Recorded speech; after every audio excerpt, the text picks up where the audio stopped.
മലയാള സിനിമയിലെ ഏറ്റവും കൂടുതൽ ഉപയോഗിച്ചിട്ടുള്ള ഒരു മന ഏതാണെന്നറിയാമോ? ഇതാണ് ആ മന. വരിക്കാശ്ശേരി മന. മലയാള സിനിമയുടെ തറവാട് എന്നാണ് ഈ മന അറിയപ്പെടുന്നത്. ഷൂട്ടിംഗ് ഇല്ലാത്ത ദിവസങ്ങളിൽ ഈ മന പൊതുജനങ്ങൾക്കും കാണാൻ അവസരമുണ്ട്. 30 രൂപയുടെ ടിക്കറ്റ് എടുത്തിട്ട് ഉള്ളിൽ പ്രവേശിച്ചാൽ നമുക്കും ഈ മനയുടെ ചില ഭാഗങ്ങളൊക്കെ കാണാം. മുഴുവനായിട്ടും കാണാൻ പറ്റില്ല. ദിവസവും ധാരാളം പേർ ഇവിടെ സന്ദർശിക്കുന്നുണ്ട്. മുറ്റത്ത് ഒരു ആനയെ കണ്ടില്ലേ? ആനയ്ക്കൊരു പ്രത്യേകതയുണ്ട്. ആ പ്രത്യേകത എന്താന്ന് പിന്നെ പറയാട്ടോ. ആദ്യം നമുക്ക് ഈ പൂമുഖത്തേക്ക് കയറാം. അത് കഴിഞ്ഞിട്ട് അകത്തും പോയി കാണാം. ഈ പൂമുഖം കാണുമ്പോഴേ നമ്മുടെയൊക്കെ ഉള്ളില് ഒരു സിനിമാ രംഗം തെളിയുന്നുണ്ട്. IV ശശിയുടെ ദേവാസുരം എന്ന സിനിമയിലെ രംഗമാണിത്. അതില് മോഹൻലാലിന്റെ മംഗലശ്ശേരി നീലകണ്ഠൻ ഒരു ചാരു കസേരയിൽ ഈ പൂമുഖത്ത് ഇരിക്കുന്നുണ്ട്. ആ രംഗം ഓർമ്മിപ്പിച്ചുകൊണ്ട് ഒരു ചാരു കസേര ഇപ്പോഴിവിടെ കിടപ്പുണ്ട്. ഈ പൂമുഖത്ത് വെച്ചാണ് അരങ്ങേറ്റം പാളിപ്പോയതിൻ്റെ പ്രയാസത്തിലെ പ്രതികാര ദുർഗയായിട്ട് മാറിയ ഭാനുമതി നൃത്തമാടി തിമിർക്കുന്നത്. നടി രേവതിയായിരുന്നു ഭാനുമതിക്ക് ജീവൻ നൽകിയിരുന്നത്. നിങ്ങൾ ഓർക്കുന്നില്ലേ ഈ രംഗങ്ങളൊക്കെ? വാതിലിൻ്റെ ഇരു സൈഡിലും മനോഹരമായ പെയിന്റിങ്ങുകളും നമുക്ക് കാണാം. ഈ ഒരു വാതിലില്ലേ, ഈ വാതിലിൻ്റെ അപ്പുറം ഞാൻ കാണിച്ചു തരാം കേട്ടോ. അതിന് മുന്നേ ഇവിടെ നോക്ക്, ഇങ്ങോട്ട് നോക്ക്. മംഗലശ്ശേരി നീലകണ്ഠൻ ഇരുന്ന ചെയറാണിത്. പൂമുഖവാതിൽ അടച്ചിരിക്കുകയാണല്ലോ. സൈഡിലുള്ള ഈ വാതിലിലൂടെ അകത്തേക്ക് പ്രവേശിക്കാം. അകത്ത് വന്നാൽ നടുമുറ്റവും നാലുകെട്ടും കാണാം. നിങ്ങളും കൂടെ പോരൂ. എല്ലാവർക്കും ഇന്നത്തെ വീഡിയോയിലേക്കും സ്വാഗതം. ഞാൻ ഇങ്ങോട്ട് വന്നപ്പോഴേക്ക് ഉണ്ണിമാഷ് ഗ്രൂപ്പിലുള്ളവർക്ക് മനയെക്കുറിച്ച് വിശദീകരിച്ചു കൊടുക്കുന്നുണ്ടായിരുന്നു. KSSPU ടൂറിൽ ഒരംഗമായിട്ടാണ് ഞാനും 3ാമത്തെ തവണ ഇന്ന് ഈ മനയിൽ എത്തിയിട്ടുള്ളത്. ഇവിടെ എത്ര തവണ വന്നാലും മടുക്കില്ല കേട്ടോ. മനയുടെ പടിഞ്ഞാറ്റിനിയിലാണ് ഞങ്ങളിപ്പോൾ ഇരിക്കുന്നത്. പൂമുഖത്തെ ഡോർ തുറക്കുന്നത് ഈ പടിഞ്ഞാറ്റിനിയിലേക്കാണ്. നിറയെ ആൾക്കാരാണ്. നമ്മുടെ ഗ്രൂപ്പിലുള്ളവരൊക്കെ തന്നെ ഉണ്ട്. ആ ഒരു ഡോറ് തുറക്കുന്നത് കാണിച്ചു തരാം. പൂമുഖത്തിൽ അപ്പുറത്തെ സൈഡ് കാണിച്ചു തരാമെന്ന് പറഞ്ഞില്ലേ, ഈ ഒരു ഡോറാണ് തുറന്നു വരുന്നത്. അപ്പോൾ പൂമുഖത്തുനിന്ന് നേരെ പടിഞ്ഞാറ്റിനിയിലേക്ക് വരാം.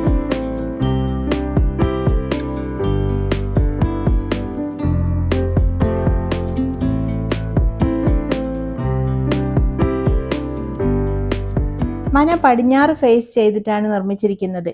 നമ്പൂതിരിമാര് കലാസ്വാദനത്തിനും വെടിപറഞ്ഞിരിക്കാനും എല്ലാം ഉപയോഗിച്ചിരുന്ന ഇടമാണ് പടിഞ്ഞാറ്റിനി. നടുമുറ്റത്തു നിന്നും ധാരാളം കാറ്റും വെളിച്ചവും ഇങ്ങോട്ട് പ്രവേശിക്കും. ഇവിടെ നല്ല പെയിന്റിംഗ് ഉണ്ട്. ഇതിൻ്റെ സീലിങ്ങിലൊക്കെ കണ്ടില്ലേ, കൊത്തുപണികളും ധാരാളം ഉണ്ട് കേട്ടോ. തൂണുകളും എല്ലാമായിട്ട് നല്ല ഭംഗിയുണ്ട് ഈ മന മൊത്തത്തിൽ കാണാൻ. ഇതൊക്കെ അതേപോലെ തന്നെ മെയിൻറ്റെയിൻ ചെയ്തിട്ടുമുണ്ട്. ചന്ദ്രോത്സവം എന്നുള്ള സിനിമയിൽ ഈ നടുമുറ്റം നമ്മൾ ഒരു താമരക്കുളമായിട്ടാണ് കണ്ടിട്ടുള്ളത്. മുകൾ നിലയിലേക്ക് ഇപ്പോൾ പ്രവേശനം ഇല്ല.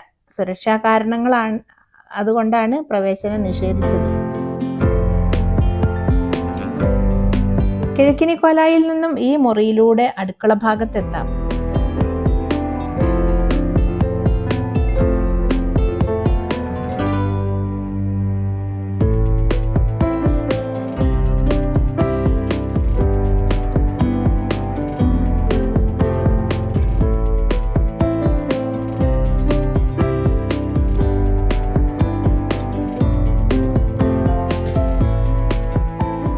ഈ മുറിയിൽ നിന്ന് അപ്പുറത്തേക്കൊരു മുറി, അതും കഴിഞ്ഞാൽ അടുക്കളയൊക്കെയാണ്. ഈ മുറിയിൽ ഏതെങ്കിലുമൊക്കെ ഊൺമുറി ആയിരിക്കും. ഇതൊരു അടുക്കളയാണ്.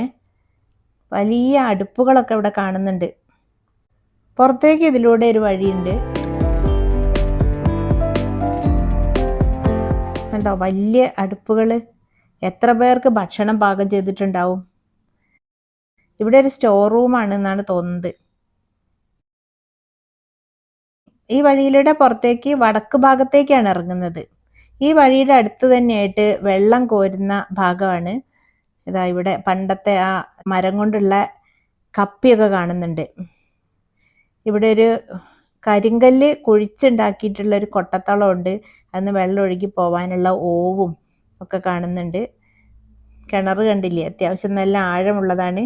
ഇതിൻ്റെ അപ്പുറത്തെ സൈഡിൽ നിന്നും വെള്ളം കോരാട്ടോ. അവിടെയും വെള്ളം കോരാനുള്ള സൗകര്യവും കപ്പിയൊക്കെ ഉണ്ട്. അപ്പം 2 ഭാഗത്തുനിന്ന് വെള്ളം കോരാം. ഇതാണ് അവിടുന്ന് കണ്ട മറുഭാഗത്തുള്ള വെള്ളം കോരുന്ന സ്ഥലം. ഇതും ഒരു അടുക്കളയാണ്. ഇവിടെയൊക്കെ കൂട്ടുകുടുംബമാണല്ലോ ജീവിച്ചിരുന്നത്.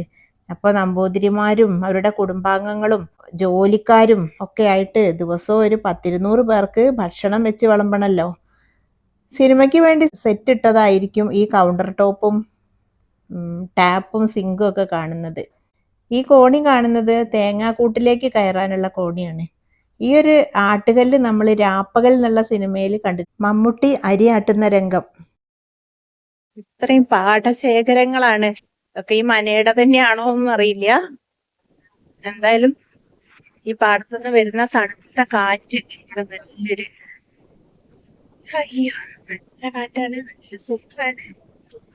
ഇവിടെ ബാക്കിൽ ഇതാ കുളം കണ്ടോ? എത്രയോ സിനിമകളില് ഒരു ഭാഗമായിട്ടുള്ള കുളമാണ്.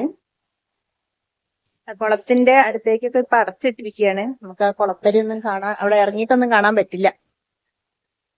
പിന്നെ ഈ പാടത്തുനിന്ന് വരുന്ന തണുത്ത കാറ്റ്. കുളം ഇനി അപ്പുറത്ത് കൂടെ പോയിട്ട് അടുത്തു നിന്ന് കാണാം. ഇവിടെ ഒരു കിണറുണ്ട് കേട്ടോ. ഞാന് ഇതിന്റെ മുന്നേ വന്നപ്പോ ഈ കിണർ ശ്രദ്ധയിൽപ്പെട്ടിട്ടുണ്ടായിരുന്നില്ല. കാട് പിടിച്ച് കിടക്കുക.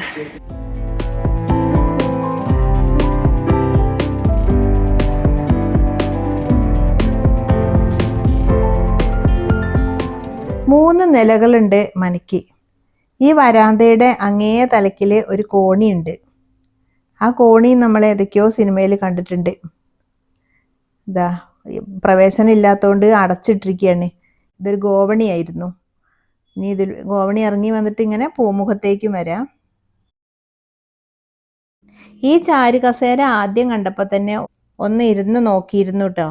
ചാരി കിടന്നാൽ കാല് നിലത്ത് എത്തില്ല. ഇത് നീലകണ്ഠൻ ഇരുന്ന കസേരയല്ല എന്ന് ഉറപ്പാണ്. ഞാനും ഒന്ന് ഇരുന്ന് നോക്കട്ടെ.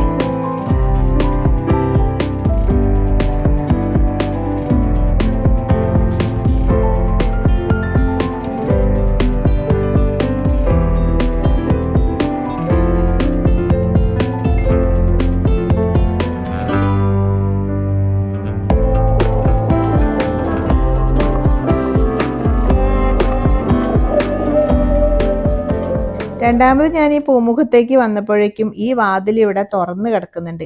ആരാണ് തുറന്നതാണാവോ? അപ്പോൾ ഇത് തുറക്കാൻ പറ്റുമല്ലേ? ഞാൻ കരുതിയത് തുറക്കാൻ പറ്റില്ല എന്നാണ് കേട്ടോ. മുമ്പേ 2 തവണ വന്നപ്പോൾ ഈ വാതിൽ ഞാൻ തുറന്ന് കണ്ടിട്ടില്ല. ഞാൻ 2 തവണ വന്നിട്ടും ഇതിലൂടെ കയറാൻ പറ്റിയിട്ടില്ല. ഇപ്പോൾ ഞാൻ കയറുകയാണ്. അപ്പോൾ ഈ വാതിലിലൂടെ നമുക്ക് നേരെ പടിഞ്ഞാറ്റിനിയിലേക്ക് പ്രവേശിക്കാം. നേരത്തെ ഞാൻ കാണിച്ചു തന്നില്ലേ പടിഞ്ഞാറ്റിനി? അതേ പടിഞ്ഞാറ്റിനി തന്നെയാണ്. ഇവിടെ വന്നാൽ മുന്നിൽ നമുക്ക് മുറ്റം കാണാം. നേരെ ബാക്കിലാണെങ്കിൽ നടുമുറ്റം ഉണ്ട്. നമ്മൾ ആ ആനേനെ കണ്ടത് അവിടെ എന്തോ ഷൂട്ടിംഗ് എന്തായിരുന്നു കേട്ടോ. അവരത് വണ്ടിയിൽ കയറ്റിയിട്ട് പോവുകയാണ്. ആനയെ കാണുമ്പോൾ ജീവനുള്ള ആനയാണെന്നേ തോന്നുള്ളൂ കേട്ടോ. ചെവി ആട്ടും വാലും ആട്ടും. ആ ജനറേറ്ററും എല്ലാം കൂടി കാണുമ്പോഴാണ് നമുക്ക് സംഗതി മനസ്സിലാവുന്നത്. പ്ലാവിൽ ചക്ക നിൽക്കുന്നുണ്ടോ? മാവ് പൂത്തിട്ടുണ്ട്. എത്ര ചക്കകളാ! കുളത്തിലേക്കുള്ള വഴിയും തെരഞ്ഞു നടക്കുക. ഈ വഴിയിലൂടെയൊക്കെ ഇങ്ങനെ പോയതാട്ടോ. ഇതിലൂടെ പോയി നോക്കട്ടെ അവിടെ ഇറങ്ങാൻ എന്തെങ്കിലും ഉണ്ടോയെന്ന്. ഏതെയോ പണ്ട് വന്നപ്പോൾ ഇറങ്ങിയ ഒരു ഓർമ്മ എനിക്കുണ്ട്. അതപ്പോൾ നോക്കുന്നേ. ഇവിടെ ഇറങ്ങാൻ പറ്റില്ല. ഇവിടെ കുഴിയ അവിടെയാണ് അയ്യപ്പ ക്ഷേത്രം. അപ്പോൾ അപ്പുറത്ത് കൂടെ ആയിരിക്കും. അങ്ങനെ പോയി നോക്കാം.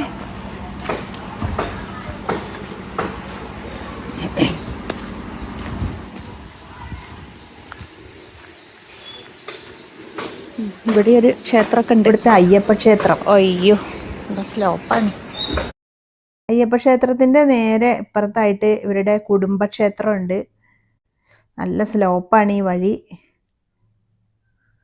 നേരെ മുന്നിൽ കാണുന്നത് ക്ഷേത്രമാണ്. അതിൻ്റെ മതിലാണ് കാണുന്നത്. ഈ വഴിയിലൂടെ ഇങ്ങോട്ട് ഇറങ്ങി വരാം. ഇതൊന്നും കഴിഞ്ഞ തവണ വന്നപ്പോൾ എനിക്ക് അങ്ങനെ ഷൂട്ട് ചെയ്യാൻ പറ്റിയിട്ടുണ്ടായിരുന്നില്ല. ഞാൻ ഉൾപ്പെടുത്തിയിട്ടുമില്ല. ഇതിനുള്ളിൽ ശ്രീകൃഷ്ണൻ്റെ പ്രതിഷ്ഠയുണ്ട്, ശിവപ്രതിഷ്ഠയുണ്ട്. വലിയൊരു പടിപ്പുര ഈ ക്ഷേത്രത്തിന് ഉണ്ട്. ഇതിൻ്റെ ഉള്ളിലൂടെ നമുക്ക് ക്ഷേത്രം ഒന്നുകൂടി കാണാം. അകത്തേക്കൊന്നും ആർക്കും പ്രവേശനമില്ല. രാവിലെ പൂജാ സമയങ്ങളിൽ ഒരുപക്ഷെ ഉണ്ടായിരിക്കും.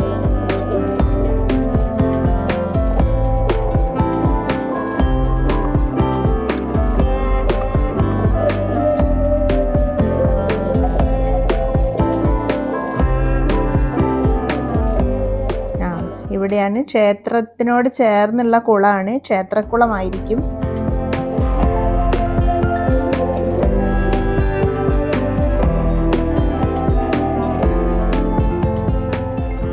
ഈ കുളത്തിന് കുളപ്പുരയും കൽപ്പടവുകളും ഒക്കെ ഉണ്ട്.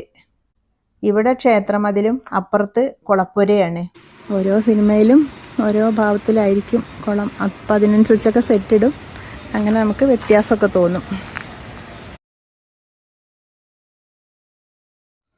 മനയിൽ 2 പത്തായപ്പുര ഉണ്ട്. മുന്നിൽ കാണുന്നത് പടിഞ്ഞാറ് ഭാഗത്തുള്ള പത്തായപ്പുരയാണ്. അവിടേക്ക് പ്രവേശനം ഇല്ല, അഡ്മിഷൻ ഇല്ല അങ്ങോട്ട്. അതുകൊണ്ട് അതിൻ്റെ ഉള്ളിലേക്ക് പോവാൻ നമുക്ക് പറ്റില്ല.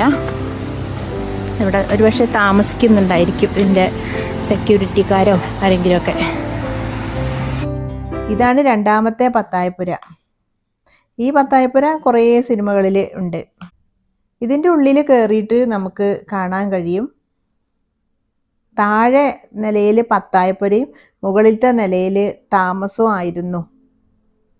ഓ, ആന പോവുകയാണ്. കണ്ടാൽ ഒറിജിനൽ ആനയാണ് പോകുന്നതെന്ന് തോന്നും.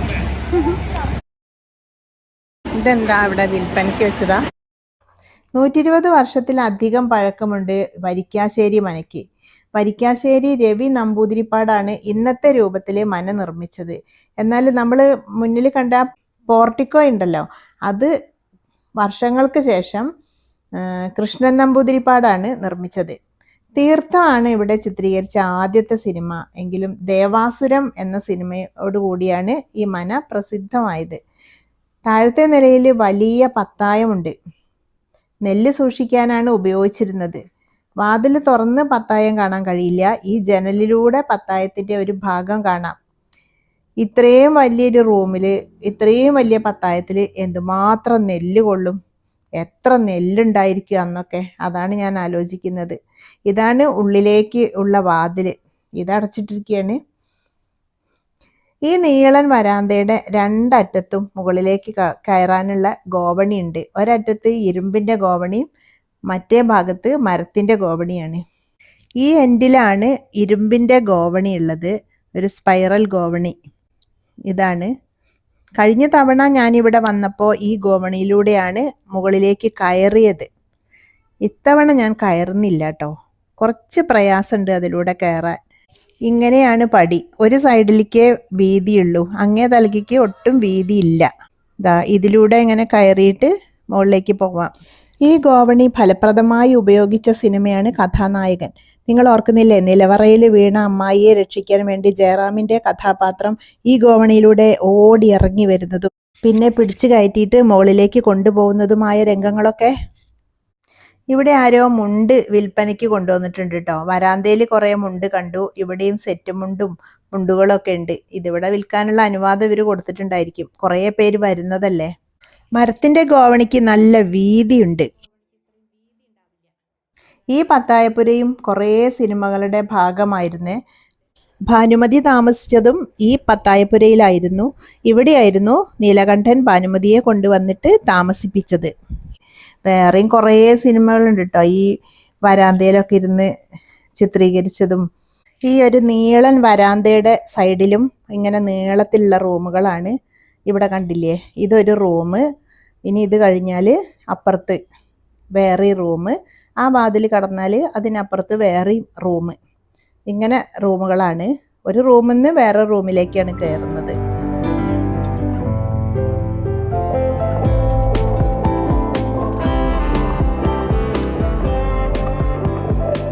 തറയോട് പതിച്ചതാണ് നിലത്തൊക്കെ.